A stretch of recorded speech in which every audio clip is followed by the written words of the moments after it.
Delhi board, Bihar board, UP board, Rajasthan board, और सब जगह रिपीट हुआ ये, है ना। तो चलिए देखते हैं। देखिए क्या कह रहा है क्वेश्चन में कि is zero a term of the AP 40, 37, 34, 31, है ना। फिर से पढ़िए, is zero a term of the AP. एक एपी दिया हुआ है और उसके बाद कह रहा है कि क्या जीरो इसका टर्म है, क्या जीरो इसका टर्म है ना। ये दूसरे तरह से ये पूछा मैं देखा हूँ बहुत जगह बुकों में, और ये क्या बोलता है क्वेश्चन पेपर में भी देखा हूँ, बुक में भी देखा हूँ। ये check whether zero is a term of AP. AP वही है, एपी कुछ भी दे सकता है। और एक बात मेंशन कर दूं मैं, ये जीरो, यहाँ तो जीरो एग्जांपल में एज ए डॉट आया है, लेकिन जीरो के जगह पे कुछ भी हो सकता है, कुछ भी, anything can be put here. तो जीरो के जगह पे कुछ भी हो सकता है। इस एपी के एपी के जगह पे भी दूसरा एपी हो सकता है ना, दूसरा एपी हो सकता है अकॉर्डिंग टू जो आप जीरो रखा गया है उसके अनुसार एपी दिया गया है, या फिर किसी भी, यहाँ तो कह रहा है चेक करने के लिए जीरो मेंबर है या नहीं है, टर्म है या नहीं है ना, ये चेक करने के लिए कह रहा है। तो जीरो के जगह पे कुछ भी दिया जा सकता है, और एपी दूसरा एपी हो सकता है। तो इस तरह के बहुत सारे प्रॉब्लम्स को देखा हूँ। तो आप ऐसा कीजिए। हाँ, इसको दूसरे तरह से भी पूछा जा सकता है, is zero in the AP, is zero in the AP 40, 37, 34, 31, क्या जीरो इस एपी में है, क्या जीरो इस एपी में है, ऐसा करके पूछा जा सकता है। तीन तरह से ये प्रॉब्लम पूछे जा सकते हैं, और भी कोई तरीका लगा के पूछा जा सकता है, लेकिन एक ही मेथड से फॉलो करना है। इसको क्या करना है, एक ही मेथड को फॉलो करना है सारे को बनाने के लिए। और ये तो ये समझिए कि मोर देन 80% चांसेस रहते हैं ऐसे सवाल को आने के। तो इसको तो ये कर लीजिए, by hook and crook learn कर लीजिए, सीख लीजिए इसको। सीखने का टेंडेंसी रखिए, और अगर सीख लीजिएगा तो जीरो हो ना हो, कोई भी नंबर हो दिया, यहाँ दिया हुआ कोई भी एपी हो, तो आप इजीली इसको कर सकते हैं। तो सबसे पहले फर्स्ट ऑफ ऑल यहाँ सॉल्यूशन लिखिए, उसके बाद सेमीकोलन दीजिए और लिखिए let zero is an nth term of the given AP है ना। ये nth टर्म है, गिवन एपी के जगह पे आप लोग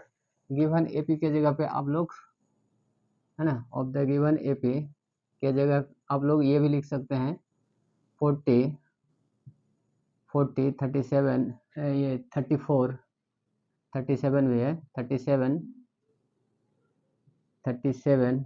34, 31 एंड डॉट डॉट डॉट, है ना, ये लिख सकते हैं द गिवन एपी, है ना।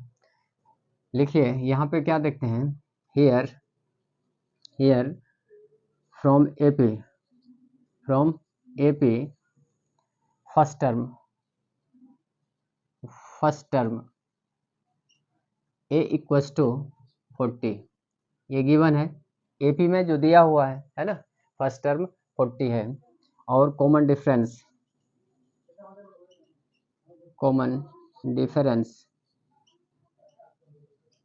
डी इक्वल टू क्या है हमारा, ये -4 है ना। देखिए सॉरी -3 है ना, ये है, ये हमारा क्वेश्चन में है ना। क्वेश्चन का इंफॉर्मेशन है जो गिवन है, हमने वो लिखा, और अपनी मर्जी से क्या लिखा, let zero is nth term.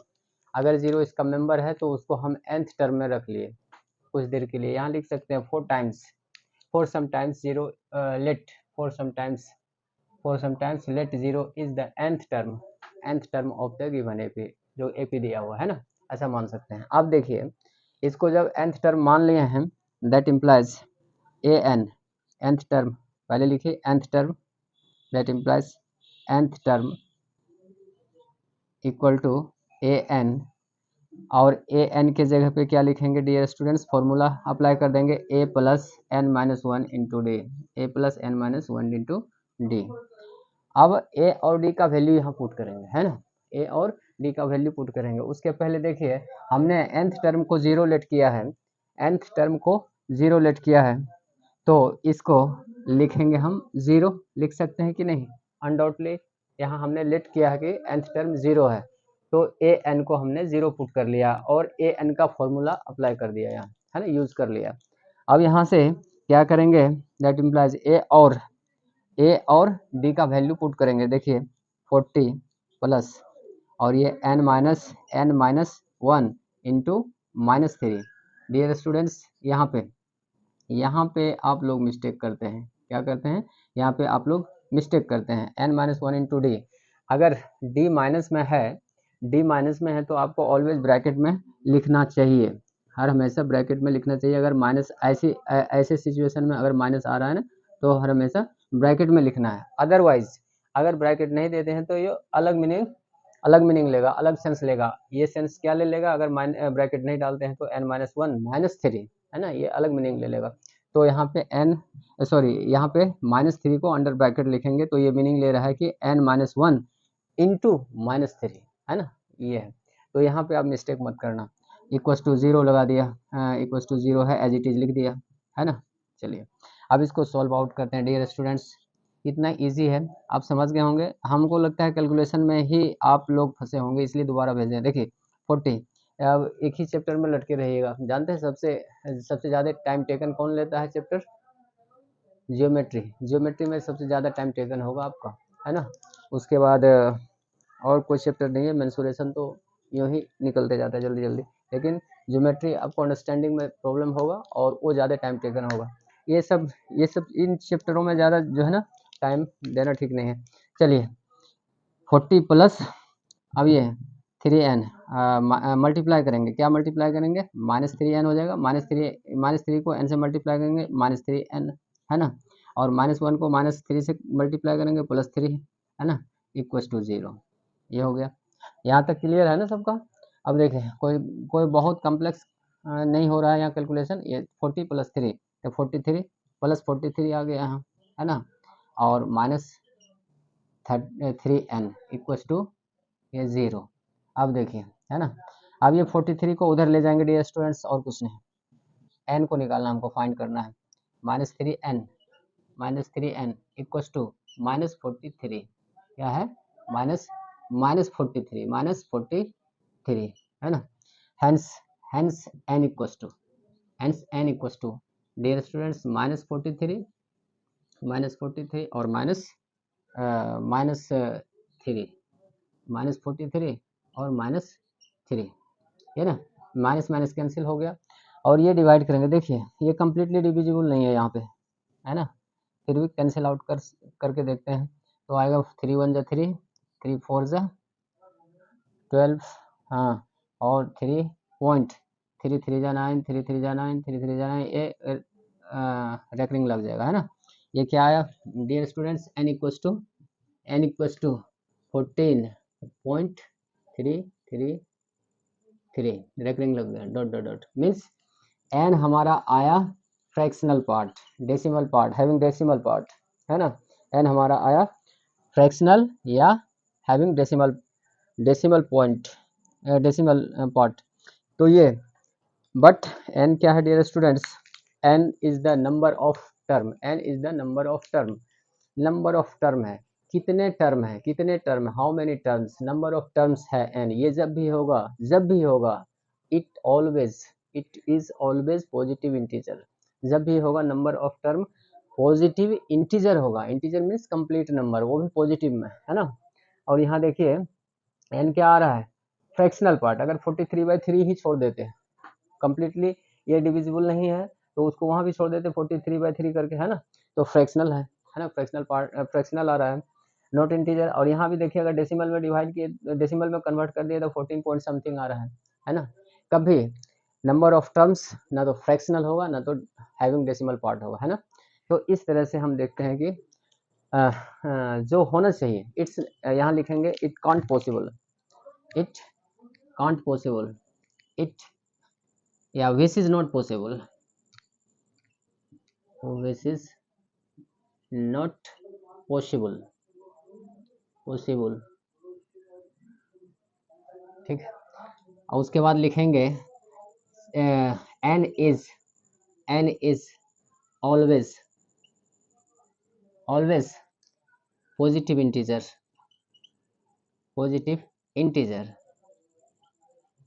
integer.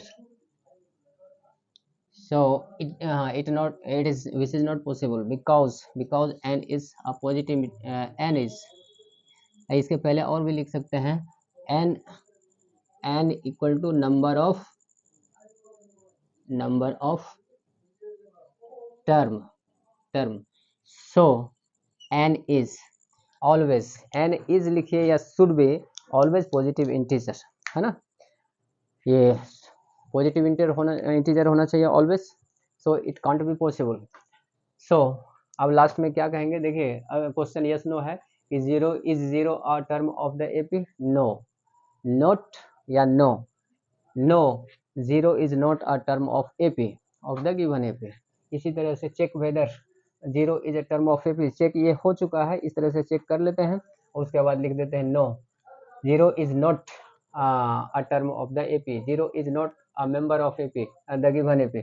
हाँ, मेंबर भी लिख सकता है. चौथे टाइप से इसको इस क्वेश्चन को ऐसे पूछ सकता है कि is zero a member of the AP, जो एपी ये दिया हो 40, 37, 34, 31 डॉट डॉट डॉट ए. तो इस तरह से चौथे टाइप से पूछ सकता है और इसमें सिर्फ n फाइंड करना है. अगर n पॉजिटिव इंटीजर आ गया, मीन्स कंप्लीट नंबर आ गया, पॉजिटिव इंटीजर आ गया, तो समझिए कि हाँ, yes, it is a member of the given AP, it is a term of the given AP, it is in the this AP. जो भी number रहेगा उसके बदले स्टैंड हो रहा है इट, है ना, वो number is in the given AP, ऐसे लिखिएगा, है ना. अदरवाइज अगर n पॉजिटिव इंटीजर नहीं है तो समझ लीजिए कि वो उस एपी का टर्म नहीं है, उस एपी का मेंबर नहीं है. यही सिंपल सवाल. ऐसे सवाल बहुत सारे बनाए जा सकते हैं. जीरो के जगह पे दूसरा चीज़ दे देगा, है ना, दूसरा नंबर दे देगा, वहाँ पे एपी भी चेंज कर देगा. तो इस तरह से ध्यान रखना है. अब चैप्टर चेंज कीजिए और कॉम्प्लेक्स क्वेश्चन पूछिए. वो क्या, जो प्रीवियस ईयर्स में आए हुए क्वेश्चन जो प्रॉब्लम कर रहा है वो सब पूछिए, है ना. अब चैप्टर मैं देख रहा हूँ जिससे ज़्यादा डाउट आना शुरू होगा ना, उसी चैप्टर को स्टार्ट कर दूंगा मैं आप लोगों के अनुसार ही. ठीक है, चलते चलते यही कहूँगा कि अगर ये मेरा एक्सप्लेनेशन, स्क्रीनशॉट ले लीजिए, अगर ये मेरा एक्सप्लेनेशन अगर अच्छा लगा तो from the bottom of the heart and from the bottom of the mind and from the bottom of the your body, means heartly, mentally and physically आप सपोर्ट कीजिए. और सपोर्ट का मतलब, इनहेंस का मतलब, सपोर्ट का मतलब होता है लाइक कीजिए, शेयर कीजिए और सब्सक्राइब कीजिए, है ना. और सैम्पल पेपर सारे सॉल्व किए जाएंगे, प्रीवियस ईयर्स के सारे क्वेश्चन सॉल्व किए जाएंगे. और लाइव क्लास के लिए जुड़ना चाहते हैं तो जुड़िए, 2 से 5 लाइव क्लास, है ना. और पूरा स्टूडेंट के लिए बिल्कुल फ्री.